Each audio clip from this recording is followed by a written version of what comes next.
Welcome back. I'm going to be honest, I'm not a big morning person, so being up at 7 a.m. Monday morning is not my normal schedule, but I didn't mind it because I was out the door and excited to take in the first day of high school football practice around the area.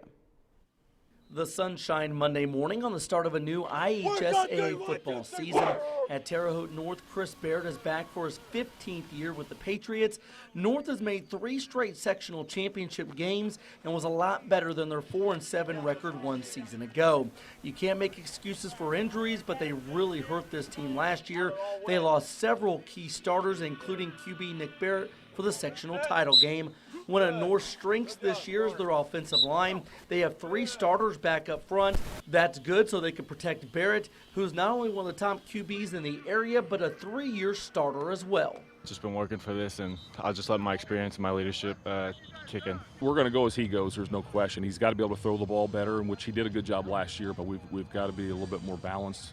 Again, we want to keep him from taking so many blows that he took last year, just running quarterback power and counter and the option game, which will still be a big part of it, but we're going to try to get the ball out of his hands a little bit more.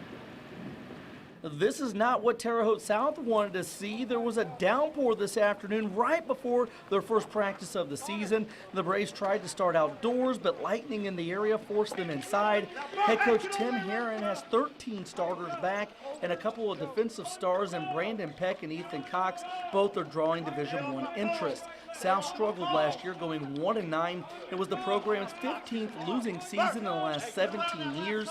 One of those winning seasons was just 2 years ago. Coach Herron says his seniors who were a part of that 2014 campaign are itching to get things turned around. We got a great senior class, and they've seen both sides of the pendulum. This is my first class for all the way through 4 years, and so they know what's expected and what we want. They've strived this summer to get the kids to do what we need to do to be successful. 1, 2, 3, Vikings! At West Vigo, the Vikings are coming off their best season since 2010. West V went 7-4. The 7 wins are more than their 2 previous years combined.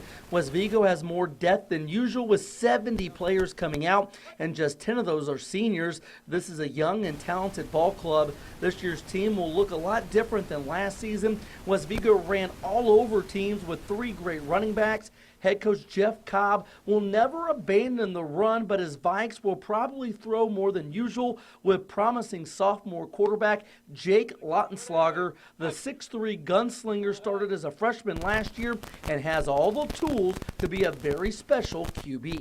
As a quarterback, he could be a phenomenal prospect down the road. You know, there's still a lot of time left. We're looking at, beginning of his sophomore year. So, there's a lot of potential there.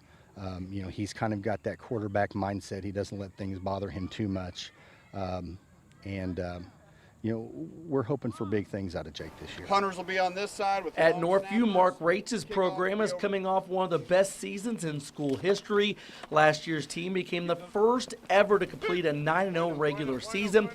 Gone is a senior class that won 25 games the last 3 years. Northview does return 13 seniors, including 9 starters.